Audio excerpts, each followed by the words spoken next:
karakternya dan sifat-sifatnya tidak menunjukkan seorang yang apa hakikat atau esensi daripada mukmin itu sendiri. Jauhar ataupun jauhariyah hakikat zat daripada orang mukmin yang beriman itu sebatas mana? Kalau orang mukmin diartikan orang yang memiliki kepercayaan, percaya adanya Allah, iblis juga percaya adanya Allah. Tapi mukmin yang sebenarnya, mukmin yang bagaimana? Mukmin yang sebenarnya bukan hanya sebatas percaya adanya Allah, tapi mulut, hatinya dan seluruh anggota tubuhnya membenarkan adanya Allah. Konsekuensi daripada keimanan itu yaitu ketaatan.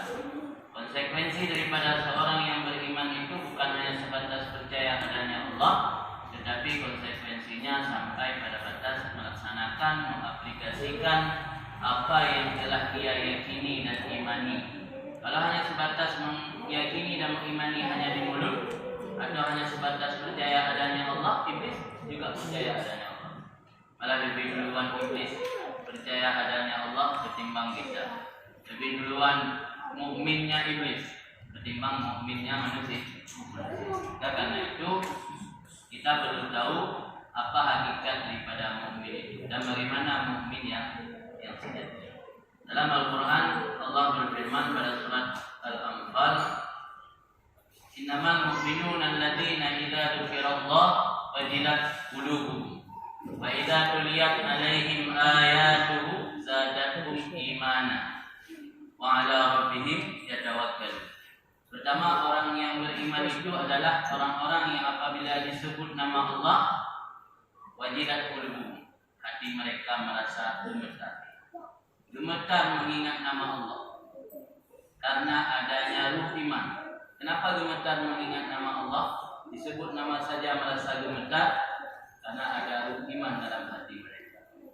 Wa idza tuliyat 'alaihim ayatu zadatuhum imana. Ketika dibacakan ayat-ayat Allah, malah bertambah keimanan mereka, bukan berkurang.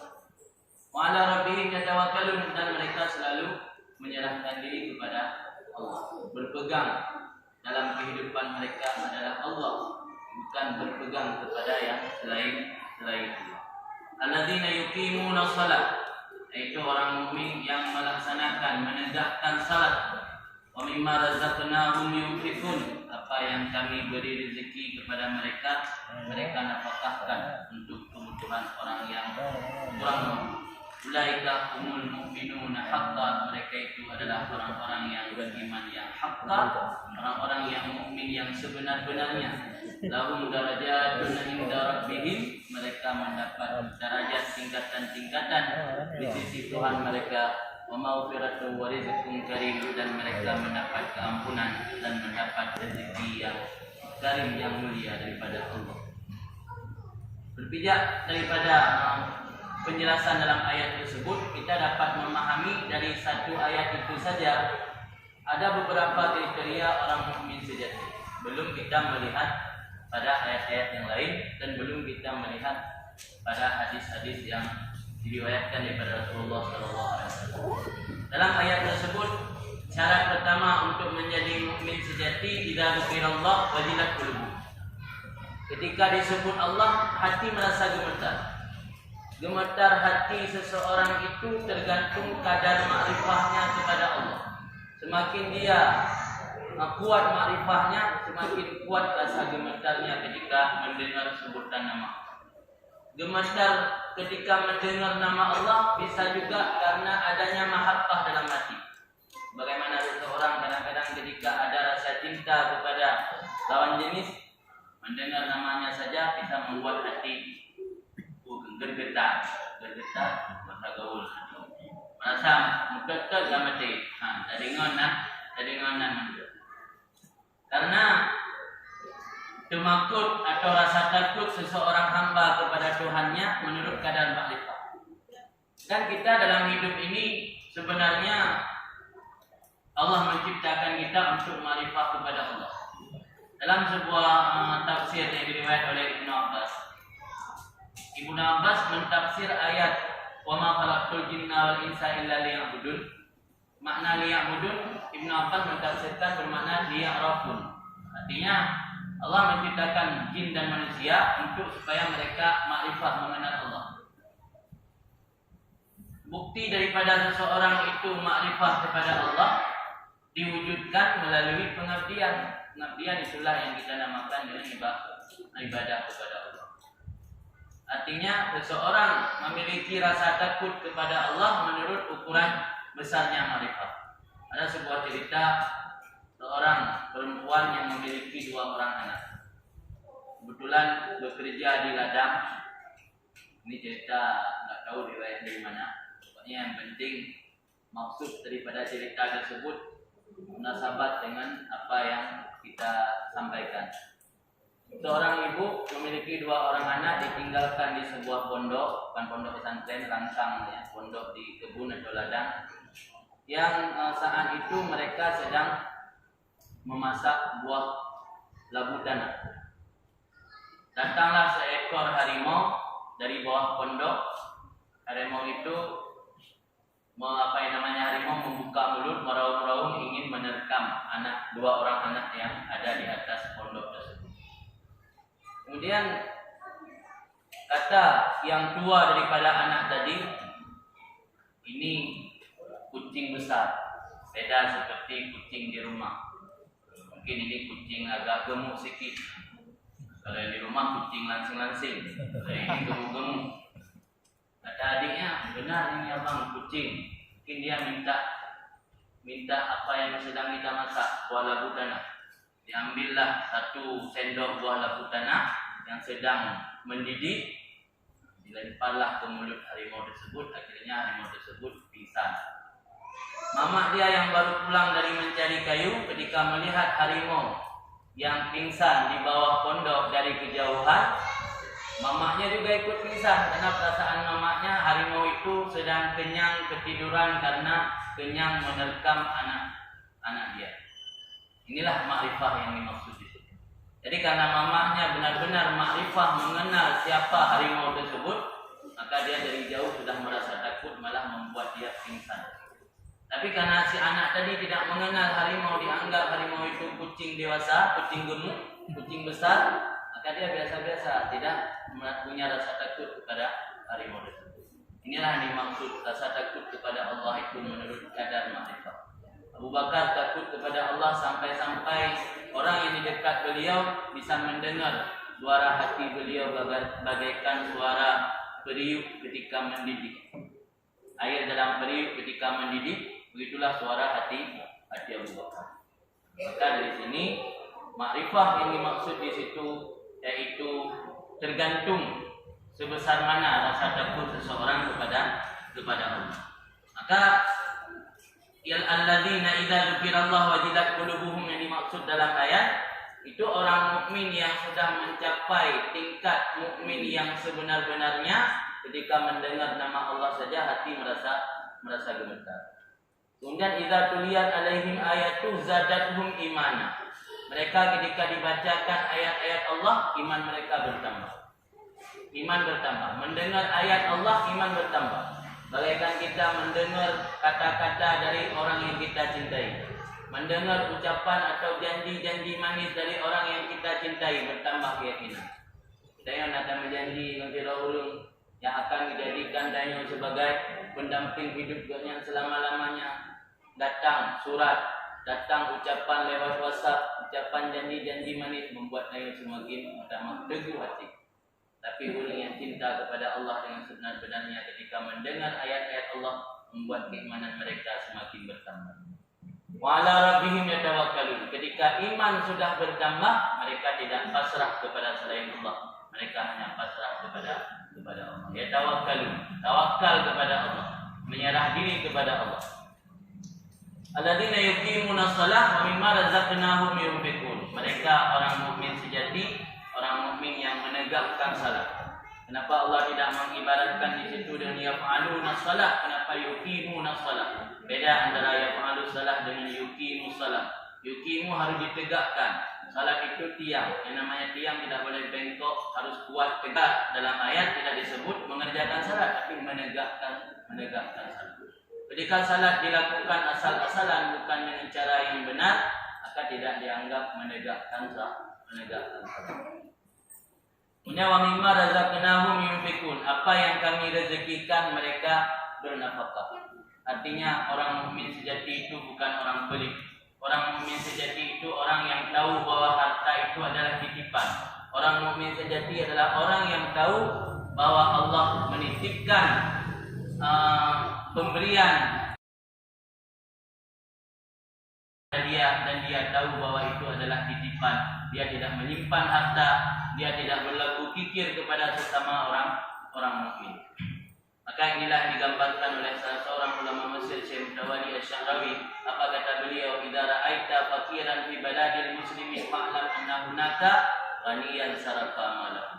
Apabila kamu mendapati, kamu melihat orang fakir ada di negeri orang Islam, maka ketahuilah bahwa di sana ada orang kaya yang telah mencuri harta. Namanya orang mukmin sejati tidak pernah menyimpan harta untuk diri sendiri.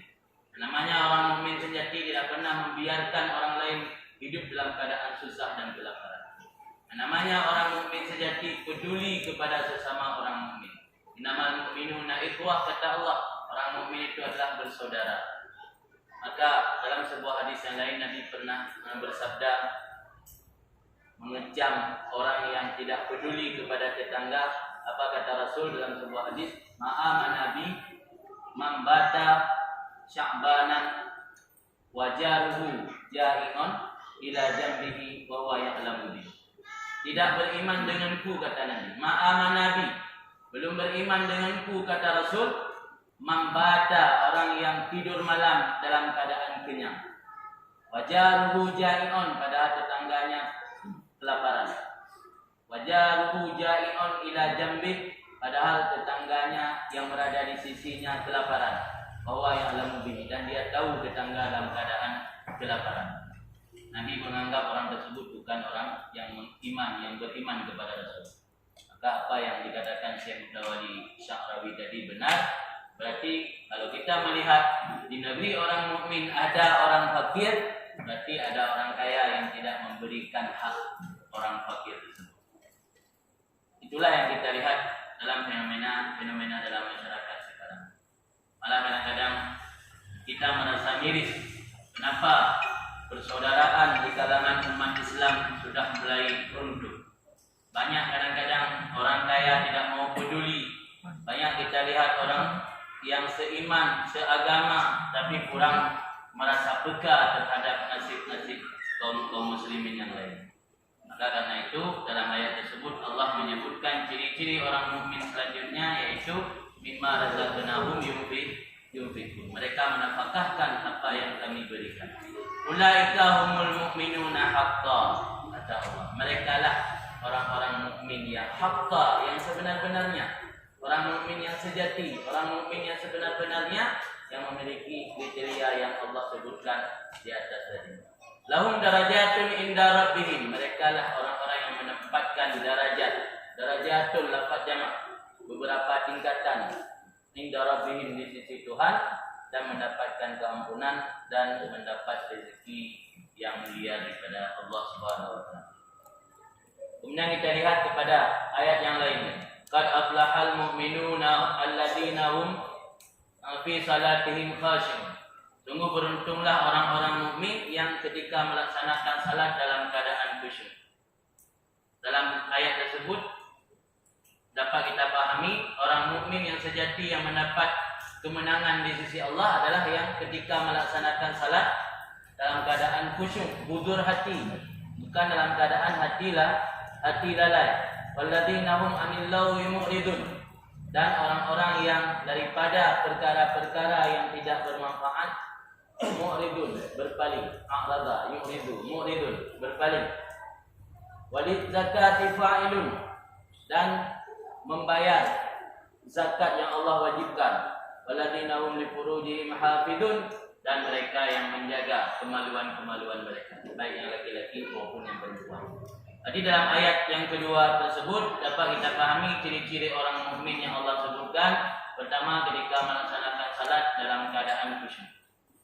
Ini orang mukmin sejati. Kenapa harus khusyuk? Karena salat itu adalah munajah kita kepada Allah. Salat itu adalah suasana atau tempat untuk kita membersihkan dosa-dosa, tempat agar kita mencurhatkan apa yang kita rasakan kepada Allah. Maka Allah wajibkan dalam sehari semalam 5 waktu. Sampai ada sebuah hadis menggambarkan salat itu bagaikan orang yang rumahnya berada di tepi kali. Dia mandi setiap hari 5 kali di kali tersebut. Adakah masih tinggal kotoran di badannya? Orang yang salat, melakukan salat dengan sebenar-benarnya, insya-Allah dosa-dosanya akan terhapus. Tapi karena salat kita tidak benar-benar melaksanakan hak-hak salat kita dalam keadaan hati lalai, maka salat kita tidak mampu mencegah daripada fahsya dan munkar. Kita sering membaca ayat Al-Quran, Inna salata tanha anil fahsya'i wal munkar. Salat itu dapat mencegah seseorang daripada perbuatan keji dan perbuatan munkar. Malah yang kita lihat, orang makin banyak salat, makin banyak fahsya, makin banyak salat, makin banyak munkar. Ternyata ada yang salah. Apanya yang salah? Mungkin salatnya tidak benar. Salat baru benar secara rukun dan syarat saja, tapi hak-hak salat tidak pernah ditegakkan dengan secara benar. Artinya masih sering ketika melaksanakan salat dalam keadaan hati lalai. Salat dalam keadaan hati lalai, salat ini kurang faedahnya. Walau dari segi yang lain menggugurkan kewajiban dengan melaksanakan salat. Tapi fadilah atau faedah yang dijanjikan Allah daripada salat tersebut tidak akan kita mendapatkan ketika kita tidak benar-benar melaksanakan salat dengan khusyuk.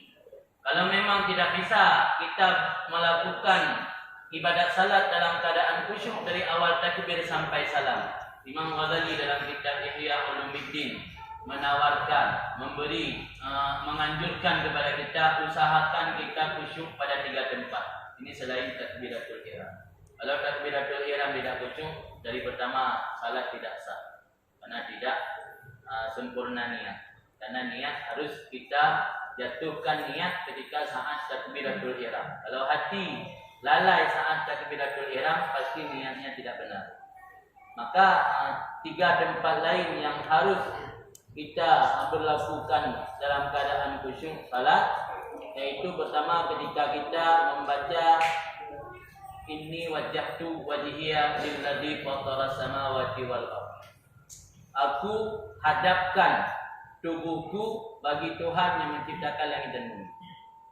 Jangan sampai ketika kita sampaikan kepada Allah, aku hadapkan tubuhku bagi Tuhan yang menciptakan langit dan bumi, hati kita sedang lalai kepada yang selain. Sama persis seperti kita menjumpai seorang pemimpin, katakanlah menjumpai Pak Wali Kota, kita minta sama Pak Wali Kota, Pak Wali boleh kasih waktu sebentar saya mau ngomong. Okey kan Pak Wali? Wali gugun okey Pak Wali dah jawab telefon belah abang mulai. Dah jawab HP dah balas WhatsApp mulai.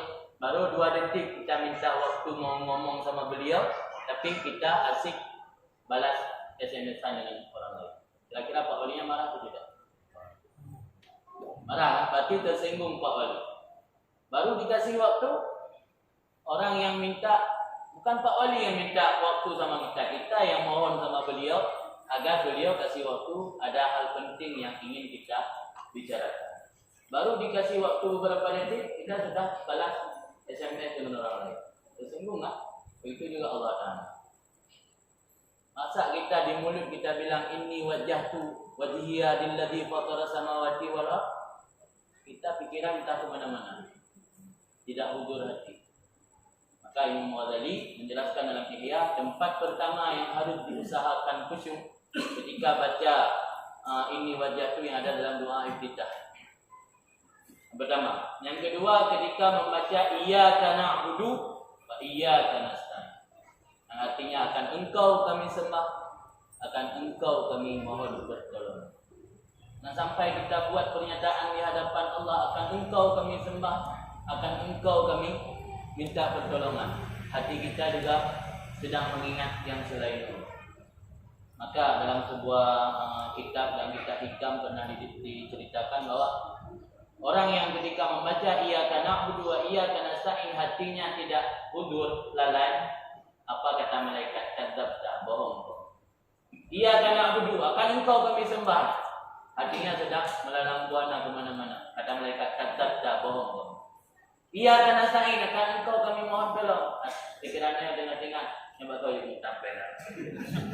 Nyoba kau ikut kolom. Jadi, itu ni malaikat kadzabta, bohong.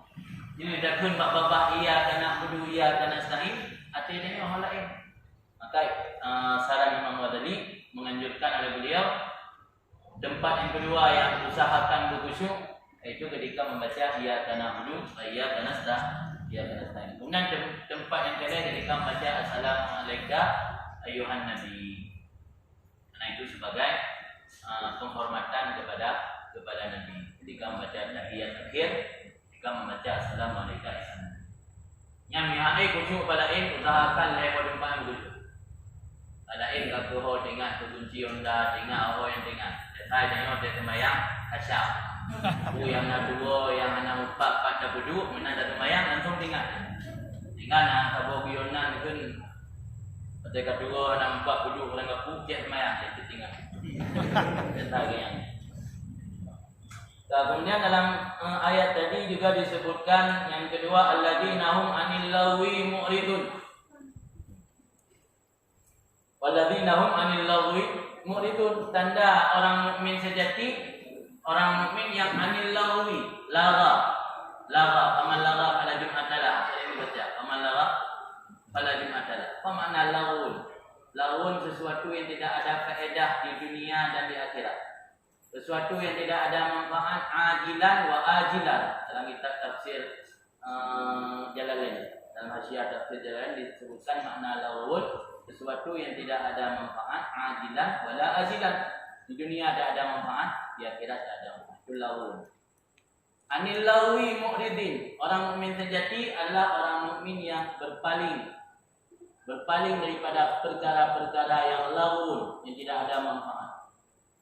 Maka di sinilah letak maksud daripada sabda Nabi, min husni islamil mar'i tarkuhu ma la ya'ni. Tanda bagus Islam seseorang meninggalkan apa yang tidak ada kepentingan, yang tidak ada manfaat.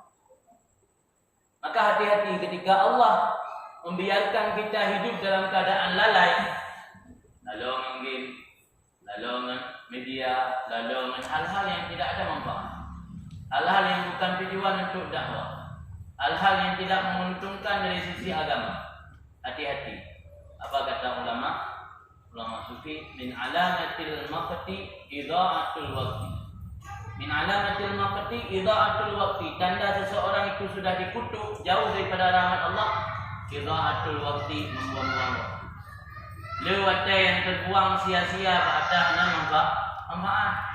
Malah dalam sebuah kalam yang lain, apa kata ulama, termasuk tanda Allah beri'rad, berpaling kepada hamba, Allah isghaluhu bima la ya'ni, Allah sibukkan hamba tersebut dengan perkara yang tidak membawa manfaat, tidak ada kepentingan kepada hamba tersebut. Maka Allah wajar dalam Al-Quran menyebut ciri orang mukmin sejati, anil lagwi mu'ridun. Orang yang berpaling daripada hal-hal yang laga. Ada yang laga baik dah bubut. Juga belum dah bubut dah pastikan lena manfaat Tuhana. Baik muka dah bubut. Maka Imam Syafi'i pernah berkata, aku berteman dengan orang sufi, aku mengambil faedah 3 kalimat daripada orang sufi. Pertama, al-waqtu kasayf illam taqta'hu qata'aka. Waktu itu bagaikan pedang, jika engkau tidak menghabiskan waktu kepada manfaat, waktu yang akan menghabiskan dirimu, akan memotong dirimu. Yang kedua, nafsuka illam tusghilha syagalatka.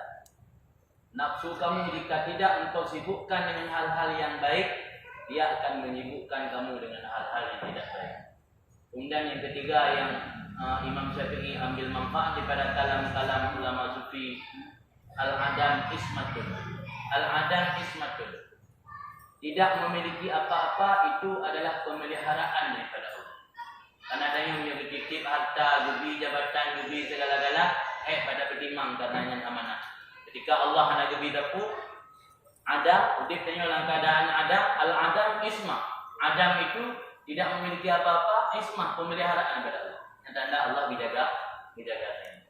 Yang saya bawa kalimat yang Imam Syafi'i kutip daripada kalam-kalam ulama sufi, yang salah satunya yaitu waktu itu ketika tidak kita memanfaatkan kepada kebaikan, berarti waktu itu akan terbuang sia-sia. Kemudian dalam ayat tersebut juga disebutkan ciri-ciri orang mukmin, yaitu walladzina hum lizakati fa'ilun. Orang mukmin sejati orang yang mengeluarkan kewajiban zakat.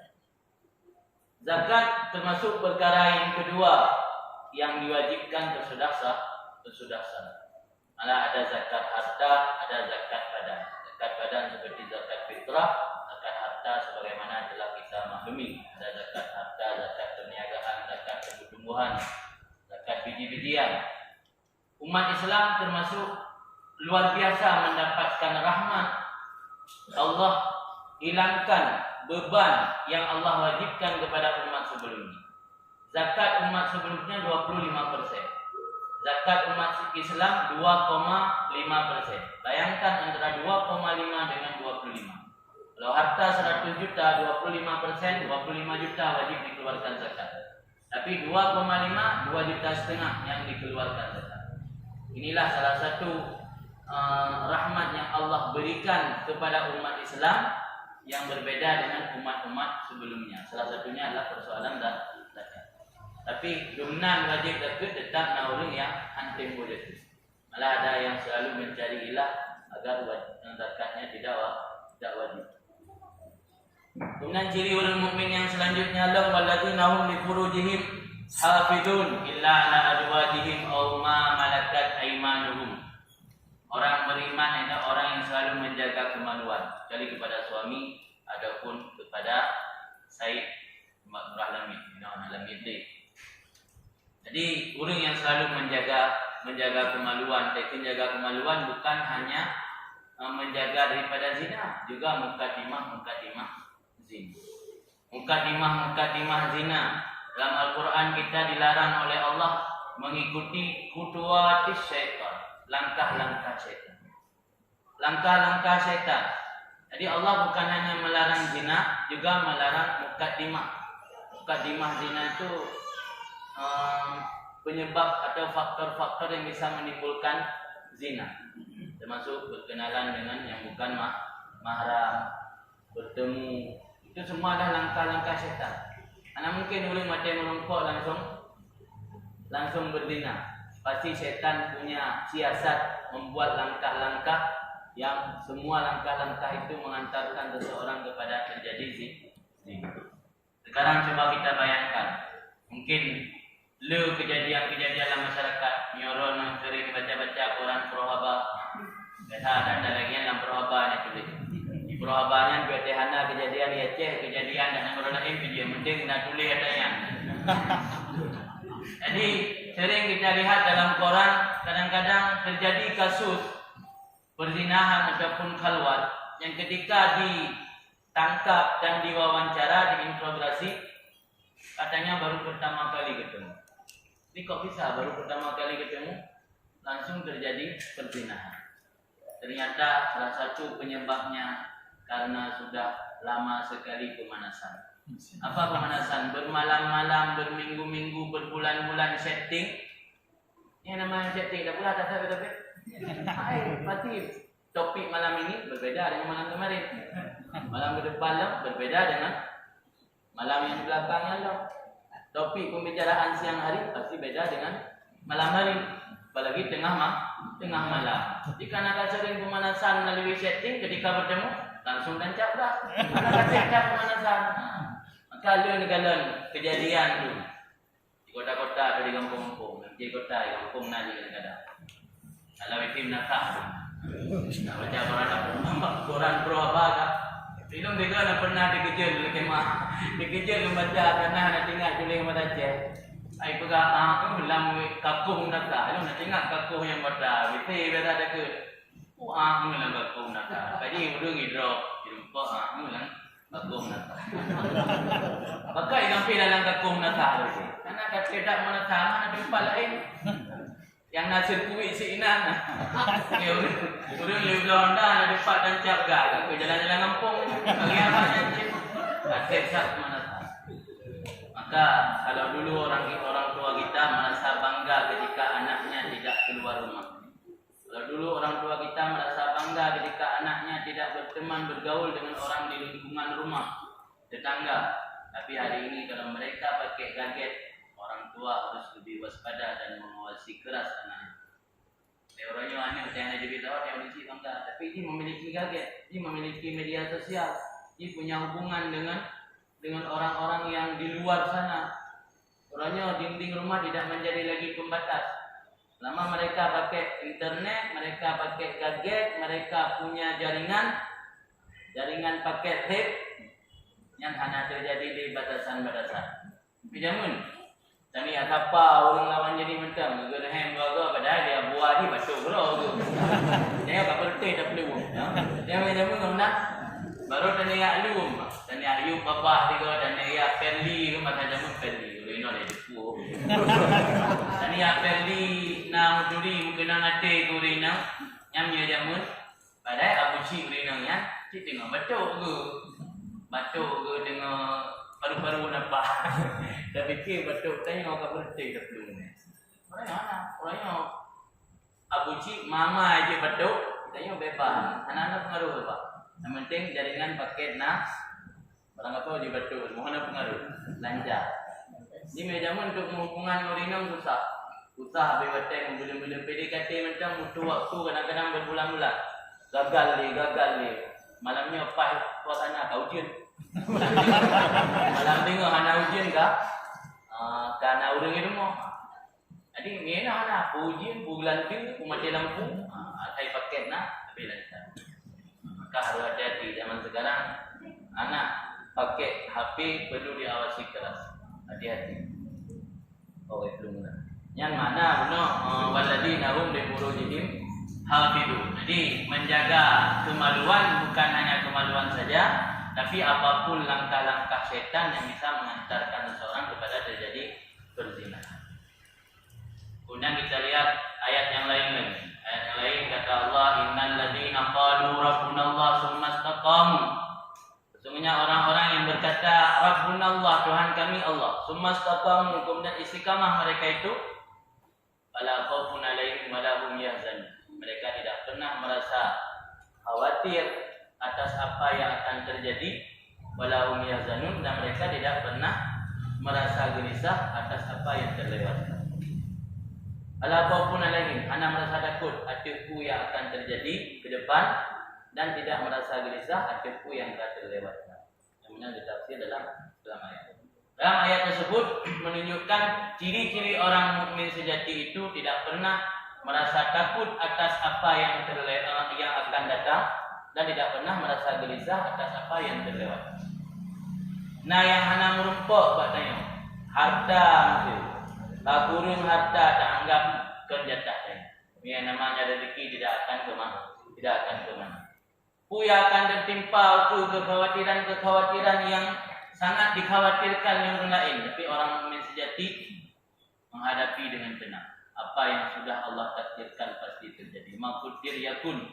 Apa yang sudah Allah takdirkan pasti terjadi. Yang namanya orang beriman dan istiqamah dalam kebaikan, mereka tidak akan pernah merasa khawatir dan tidak akan pernah merasa sedih apapun yang menimpa mereka. Kemudian dalam ayat yang lain juga Allah berfirman, innal ladzina qalu rabbunallah tsumma istaqamu tatanazzalu alaihimul malaikah. Orang-orang yang berkata rabbunallah, artinya orang yang bertauhid, berkata Tuhan kami Allah, kemudian istiqamah dalam kebaikan, istiqamah dalam tauhid, istiqamah dalam keimanan, tatanazzalu alaihimul malaikah.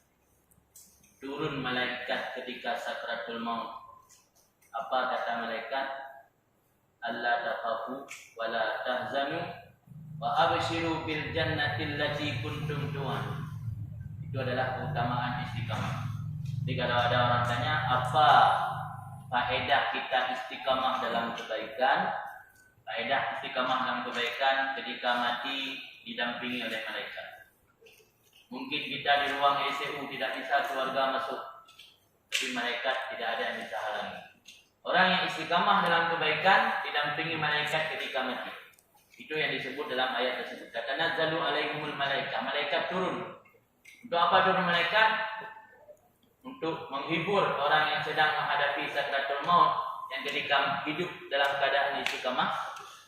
Alla takhafu wa la tahzan. Kamu jangan takut, kamu jangan bersedih. Wa abshiru bil jannah. Kamu dapat kabar gembira mendapat surga yang telah Allah janjikan. Itu adalah keutamaan daripada istiqamah.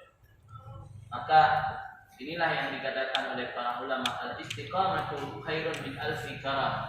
Istiqamah dalam kebaikan, istiqamah dalam taat, istiqamah dalam ibadat lebih baik daripada 1000 karamah. Allah beri satu istiqamah dibandingkan dengan 1000 karamah. Keramat adalah 1000 karamah. Mantang lebih mending, lebih bagus, lebih mulia istiqamah.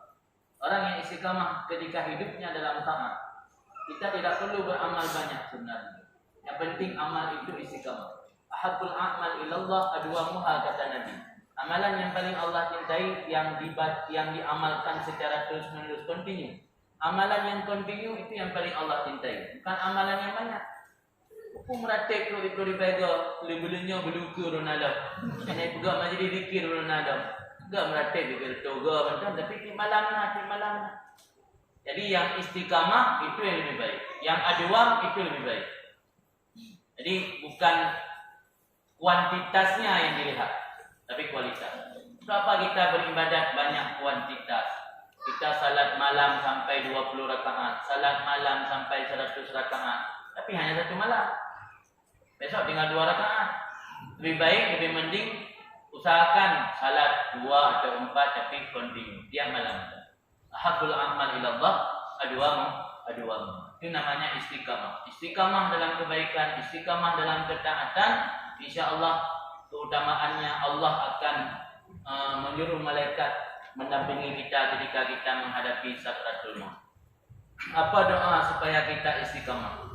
Doa pertama sering-sering baca Allahumma sabbit qalbi ala dinika wa ta'atik. Ya Allah, kokohkan, teguhkan hatiku ala dinika wa ta'atik, di atas agamamu dan taat kepadamu. Yang kedua, sering membaca Allahumma la tuzigh qulubana ba'da idh hadaitana. Ya Allah, jangan kau sesatkan hatiku sesudah engkau beri hidayah kepadaku. La tuzigh qulubana ba'da idh hadaitana wa hab lana min ladunka rahmah innaka antal wahhab. Itu sering-sering dibaca agar Allah memberi kita dalam keadaan istiqamah, selalu dalam kebaikan. Kemudian ciri-ciri orang mukmin sejati kalau berpijak kepada hadis al-muslimun man salimal muslimuna an lisanihi wa yadihi. Al-mu'min man aminahun nas ala amwalihim wa anfusihim. Ini 2 hadis yang menunjukkan hakikat atau esensi daripada mukmin yang sejati. Pertama, orang mukmin itu dan orang muslim itu tidak pernah membinasakan dan mencelakai orang lain, baik dengan tutur katanya ataupun dengan perbuatan. Al-mu'min man aminahun nas. Orang mukmin itu orang yang manusia lain merasa aman ketika berdekat dengannya. Manusia lain merasa nyaman ketika bersamanya. Ala amwalihim wa anfusihim. Merasa aman harta mereka, merasa aman jiwa mereka. Yang orang mukmin yang sejati. Orang mukmin yang sejati yang manusia lain merasa aman. Maka agama Islam ini sebenarnya mengajarkan rahmat. Tuhan saja memiliki nama Ar-Rahman, Ar-Rahim. Nabi yang diutus juga memiliki sebutan dengan rahmat. Dalam sebuah hadis Nabi bersabda, "Ana rahmatun muhdah." Aku ini, kata Nabi, rahmat muhdah, rahmat yang dihadiahi Allah. Jadi Nabi memiliki nama rahmat, Allah memiliki nama rahmat. Kenapa ada sebagian muslim yang tidak memiliki sifat rahmat? Maka orang mukmin sejati itu di samping bisa membuat saudaranya merasa aman, nyaman ketika bersamanya, dia juga saling mengasihi dan menyayangi orang lain. Maka inilah yang digambarkan oleh Nabi, al-mu'min lil mu'min kal bunyan yashuddu ba'du ba'da. Orang mukmin dengan orang mukmin lain ibarat sebuah bangunan saling menguatkan antara satu dengan yang lain. Sebagai bata menguatkan bata yatim menguatkan bata yatim. Yang ibarat orang mukmin. Maka ketika apa yang diajarkan oleh Rasul ini sudah tidak berlaku lagi, disinilah letak kelemahan orang beriman. Disinilah orang beriman tidak lagi ditakuti oleh orang-orang, oleh musuh-musuh Islam atau oleh orang-orang kafir. Ada seorang ulama dari Libya yang bernama Syekh Ali As-Salabi. Beliau menggambarkan perbedaan antara mukmin sejati dengan mukmin ekstrim. Bagaimana perbedaan mukmin sejati dengan mukmin ekstrim? Beliau sebut mukmin ekstrim. Pertama, mukmin sejati senantiasa menyibukkan diri dengan keimanannya.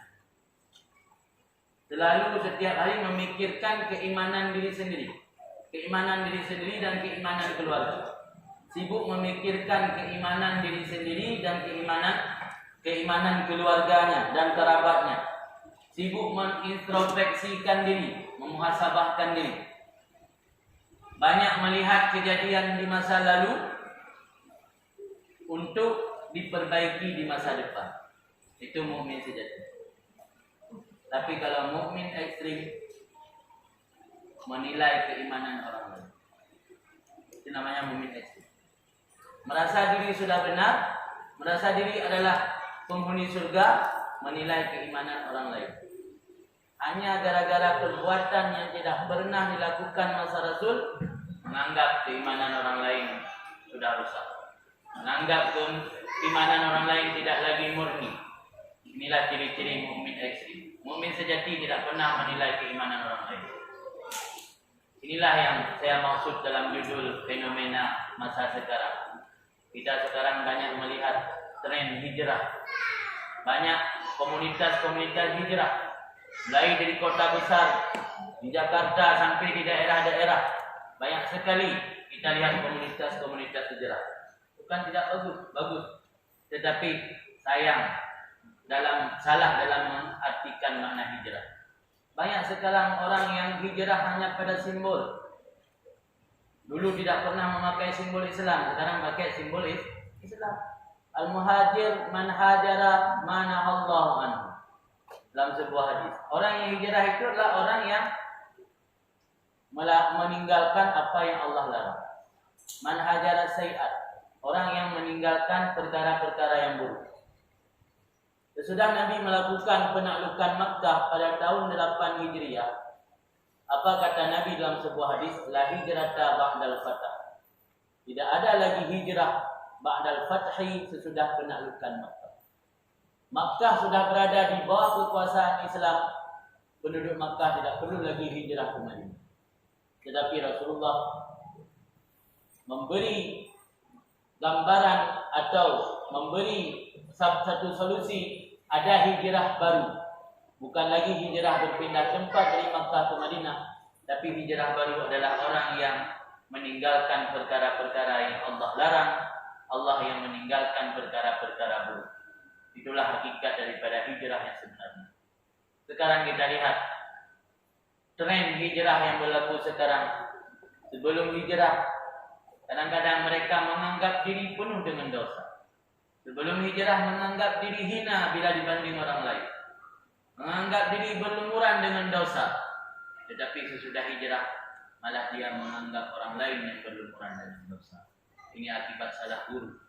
Ketika hijrah yang menuntun membimbing mereka bukan guru yang memiliki sanad, bukan guru yang memiliki garis ilmu sampai kepada sahabat dan Rasulullah, tetapi guru yang kadang-kadang kita tidak tahu di mana mereka belajar, maka disinilah kesalahan dalam melakukan hijrah. Sebelum hijrah menganggap diri pendosa, setelah hijrah menganggap orang lain pendosa. Sebelum hijrah menganggap diri serba salah, serba kekurangan dan hina.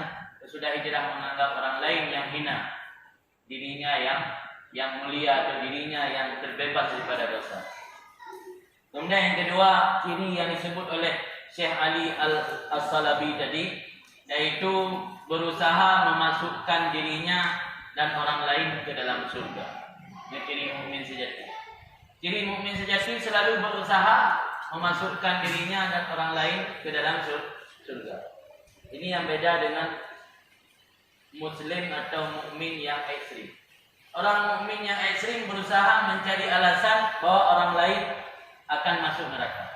Apalagi dengan metode membid'ah-bid'ahkan apa yang tidak ada contoh masa Rasulullah, langsung dituding bid'ah.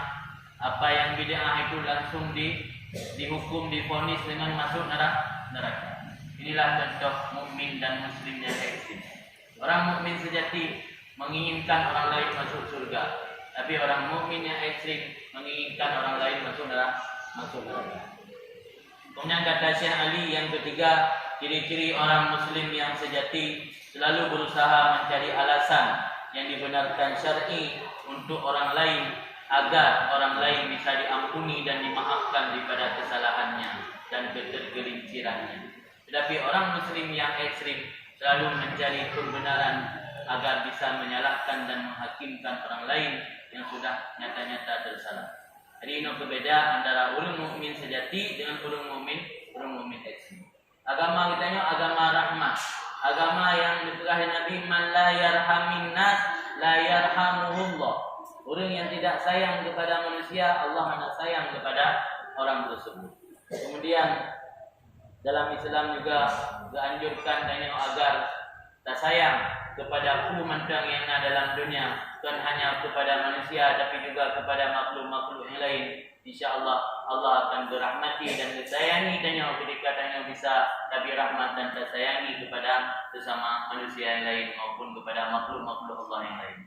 Kemudian sebelum saya akhiri, ada beberapa yang perlu kami ingatkan dalam kesempatan kali ini, bahwa dalam hidup kita di akhir zaman, hidup kita di zaman yang fitnah, Rasulullah telah mengajarkan kita bahwa beribadat ketika dalam kondisi zaman fitnah sama seperti hijrah kepada kebenaran. Al-ibadatu fil haraj ka hijratin filayya. Beribadat pada zaman fitnah, orangnya zaman fitnah, zaman di mana orang selalu menunggu kesalahan orang yang dihormati. Untuk apa menunggu, melihat, mengawasi kesalahan orang yang dihormati? Agar dia bisa mengatakan kepada orang lain bahwa dia tidak layak dihormati karena memiliki kesalahan. Nyanda mundur. Orangnya zaman dulu prepare salah orang terhormat, prepare salah ulama. Biuk mendengar salah, langsung dia tertiuk ke alasan anak layak dengan dia ulama, anak layak dengan dia muliakan karena agaknya salah. Ini aku zaman dulu. Ulama zaman, orang zaman ketika ingin bertemu dengan guru saja, pernah imam pernah saya baca diceritakan oleh Imam Nawawi. Imam Nawawi pernah menceritakan bahwa salafus saleh, ulama-ulama dahulu ketika ingin bertemu dengan guru, mereka bersedekah. Bukan bersedekah untuk guru maksudnya, bersedekah untuk orang lain. Setelah bersedekah, berdoa kepada Allah, ya Allah tutup aib guruku agar keberkahan guruku tetap mengalir kepadaku dan agar kehormatan guruku tidak hilang dalam pandanganku. Inilah beda orang dulu dengan orang sekarang. Kalau orang sekarang cari-cari kesalahan guru, malah kadang-kadang murid sendiri yang membeberkan kesalahan guru.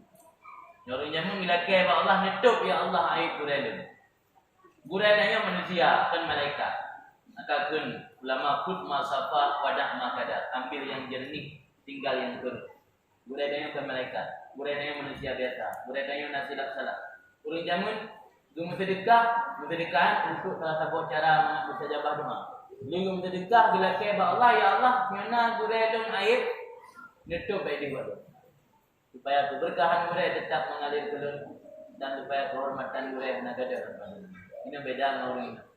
Ini tanya cari-cari kesalahan guru, termasuk kadang-kadang tanya sendiri yang memviralkan kesalahan guru. Jadi ini zaman fitnah. Zaman yang lekat potensi rusak, zaman yang lekat terjadi fasik, zaman yang lekat terjadi maksiat. Ibadat dalam kondisi zaman seperti sekarang sama seperti hijrah kepadaku kata Nabi. Maka sikap kayak orang beriman, istiqamah dalam taat, istiqamah dalam belajar ilmu, istiqamah dalam menuntut ilmu, dalam menghadapi masa-masa sulit atau masa-masa fitnah seperti sekarang. Bidanya nyona aksi-aksi yang kadang-kadang hanya ada ho arah, baik langsung terlibat itu. Yang mana almarhum abul jamun di semalam buat gop baik tanya itu. Mana waktu balik gop tanya dengan ikut. Tapi punya buat gop yang tanya ikut. Waktu balik gop tanya ikut. Belum. Tapi punya buat roh yang tanya ikut dah buat roh buat dan semua. Belajar ilmu, mengajarkan ilmu, berdakwah, beribadah, melakukan amal saleh yang buat kita ini. Yang istiqamah. Yang lain hai baik anak rusak. Baik itu. Karena itu waktu gop ibadah, tanya dengan diri tu, aku tanya meracok dengan diri tu. Gop ibadah itu macam tidak. Kita yang buat roh, buat ibadat, ya roh nurul mukat tim nyoka muri murabeki nan istiqamah ini. Nala tabawadi nebara Nabi man burika fi syai'in falyulazimhu katanya. Orang yang sudah diberi keberkahan oleh Allah pada sesuatu, maka hendak mulazamah. Jadi terus menerus menetap dalam sesuatu tersebut. Le orang bangkrut, berokon ngatnya di muka kelontong, gara-gara itu gak ligot lebih le laba bak tamu borong, paling borong bangkrut kita ada dulu. Maka medanya kagbi keberkahan di Allah bak sabut, mulazamah kabutnya. Begalak bu yang anak kem dapat buat. Gak ligot dapat gak lum, pot laba, pada-pada kalian, pot laba, pot kita. Macam mukanya pada Aceh itu merumput pot kita, dapat gak lum ngempuk, dah proyek lum. Yang 2 bedil kita merumput laba 2 juta. Tu kedai-kedai ni aku modal gede. Pan ramah ni ke Covid, ana hidup biar baik. Kedai-kedai bayar aku, dia aku belum. Ana tengok ana batik kuih Nabi man burika bi syai'in falyuladin. Kemudian dalam kondisi zaman seperti sekarang, usahakan sebagaimana pesan Imam Hamdan, usahakan jangan meninggal 3 zikir. Pertama la ilaha illallah, yang kedua istighfar, yang ketiga salawat. Ini oleh bawa zikirnya anak belajar tarikat. Ada anak tarikat, anak guru mursyid, anak buku. Allah Rasul pernah bersabda, jadidu imanakum, perbaharui iman kalian. Para sahabat bertanya, wa kaifa nujaddid imanana ya Rasulullah? Bagaimana kami memperbaharui iman kami wahai Rasulullah? Aksiru min qauli la ilaha illallah. Berbanyak mengucap la ilaha illallah. Maka kini muhaddad, sepatutnya sirah manusia tidak meninggalkan 3 wirid, 3 zikir. Pertama la ilaha illallah. Karena la ilaha illallah itu untuk tajdid iman, untuk memperbaharui iman, untuk mengupdate iman. Kalau aplikasi HP saja perlu diupdate, kenapa iman tidak diupdate? Karena iman seseorang itu yazid wa yanqus, kurang dan lebih dengan sebab lebih taat, kurang dengan sebab kurang taat. Iman dayo na naik turun, bukan ida baksa tabi. Iman dayo na saat-saat usang, lagi ibarat saja. Maka untuk mengupdate, memperbaharui iman dengan banyak mengucapkan la ilaha illallah. Oh, nak tarikat, ni la ilaha illallah tak mati nak boleh tarikat. Kecuali miona zikir-zikir lain yang biasa telah dirangkai oleh para wali atau para mursyid yang boleh guna penutup. Tapi yang sekedar baca la ilaha illallah tu, la ilaha illallah tu yang hanya boleh ada anak tarikat saja. Tetapi tarikat dan ayat tu ini bidang. Kemudian yang kedua, berbanyak istighfar. Akan istighfar perlu diperbanyak, dipegang oleh sebahagian orang arif. Istighfarnya bagaikan mandi. Orang yang banyak dosa lebih utama memperbanyak istighfar. Istighfar lagi ibarat mandi. Bersalawat kepada Nabi lagi ibarat memakai wangi-wangian. Orang yang mana hana pakai wangi-wangian hana sempurna. Orang pakai wangi-wangian hana mana yang pi mukleh teroi be badan ngambe wangi. Ada orang senang salawat. Nyo lagi ibarat orang gaduh bumi wangi mana ha? Dah apa demi wangi. Mana dengan istighfar. Dan perlu juga kita hilang kekeliruan selama ini seakan-akan istighfar itu hanya orang yang berdosa. Padahal dalam sebuah hadis Nabi bersabda, "Man lazamal istighfar, ja'alallahu min kulli hammin faraja, wa min kulli dhaikin makhraja, wa razaqahu min haitsu la yahtasib." Orang yang terus-menerus membaca istighfar, Allah hilangkan kesusahan, Allah beri solusi dalam kehidupan, Allah beri rezeki yang tidak dia sangka. Jadi kelebihan istighfar bisa mempermudah rezeki dan tercapai apapun hajat yang kita inginkan. Ada sebuah cerita ketika Imam Ahmad bin Hanbal, beliau mengunjungi kota Kufah, kota Basrah. Beliau tinggal di Kufah, mengunjungi kota Basrah. Setelah sampai di Basrah, karena tengah malam tidak ada saudara dan kenalan yang beliau kenal, beliau tidur di masjid. Sudah menjadi kebiasaan orang beriman ketika mengunjungi satu daerah, pasti yang dicari adalah masjid. Terus masjid kenan karena tengah malam masjid mau ditutup oleh marbot yang jaga masjid, mengusir Imam Ahmad, tidak diizinkan tidur dalam masjid. Akhirnya beliau tidur di teras, di serambi masjid. Ketika marbot tadi melihat Imam Ahmad tidur di teras atau di serambi masjid, marbot tadi mengusir, menarik lengan baju Imam Ahmad sampai beliau terjatuh di depan sebuah warung. Di dalam warung tersebut ada seorang pemilik warung sedang membuat roti. Kemudian oleh pemilik warung tersebut mempersilakan Imam Ahmad masuk dan duduk dalam warungnya. Dan Imam Ahmad memperhatikan pemilik warung tersebut mulutnya selalu mengucapkan astagfirullah, astagfirullah. Lantas Imam Ahmad menanyakan, apa yang sudah engkau dapatkan? Dari semenjak kapan engkau sudah membaca astagfirullah? Dari semenjak aku jualan selalu mulutku membaca astagfirullah. Apa yang sudah engkau dapatkan dari engkau sering-sering membaca astagfirullah? Semua aku dapatkan kecuali satu katanya. Apa satu itu? Kalau boleh tahu. Kata pemilik warung tadi, aku ingin sekali berjumpa dengan seorang ulama besar yang bernama Imam Ahmad. Tapi Allah belum memperkenankan permintaanku. Apa dia kata Imam Ahmad, ternyata gara-gara istighfarmu aku ditarik, diseret sampai terjatuh di depan toko, di depan warung. Yang juga istighfarnya bisa memberi gedanya tercapai segala hajat dan keinginan kita. Jadi heboh wiridnya hana pilih tarikat, dia langsung aman. Nya selawat yang diberikan langsung Allah Ta'ala. Inna Allah wa malaikatahu yusalluna ala nabi. Ya ayuhalladzina amanu sallu alaihi wa sallimu taslima. Itu dari kata-kata. Langsung Al-Quran Allah Ta'ala yang dia. Yunarun daya maka menjawab dari kata selawat langsung Allah. Jadi kata hana selawat karena hana terikat. Hana selawat karena belum menumpuk jabak budaya untuk terikat. Hana payah fikir-fikir kita terikat ni untuk selawat. Najib sifat. Di heboh dikir tersebut pesan Imam Haddad jangan sekali ditinggalkan. Yang pertama, la ilaha illallah untuk mengupdate iman, istighfar untuk membersihkan diri daripada dosa, salawat bagaikan orang memakai nyawa. Memang dipegang oleh sebahagian ulama hadis, lebih utama antara istighfar dengan salawat, tergantung orang, tergantung kondisi. Yang bedanya lebih dosa, lebih utama memperbanyak istighfar. Yang kira-kira tanya anak dosa lebih utama memperbanyak salawat. Kemudian salawat adalah zikir yang paling mudah. Akan mudah karena meskipun tidak huzur hati tetap berfaedah. Kalau zikir yang lain kita baca tidak huzur hati kurang faedahnya. Tapi salawat karena Allah memuliakan Rasul tetap membaca salawat walau dalam keadaan hati lalai tetap Allah beri faedah kepada yang membaca salawat tersebut. Dan ini saja dosia singkat pertemuan kita kali ini. Selanjutnya kita masuk dalam sesi kedua tanya jawab. Silakan tunggu bertanya.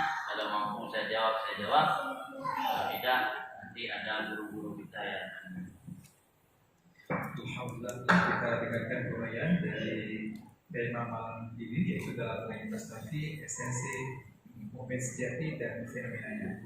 Dan kami informasikan kepada para pendengar kami di radioku yang ingin bertanya melalui layanan WhatsApp bisa menghubungi nomor 0822 39 625225 lagi 0822 39 625225. Dan insya Allah sebentar lagi kita akan masuk kepada sesi tanya jawab. Namun sebelumnya kita selingi dengan sebuah senyum.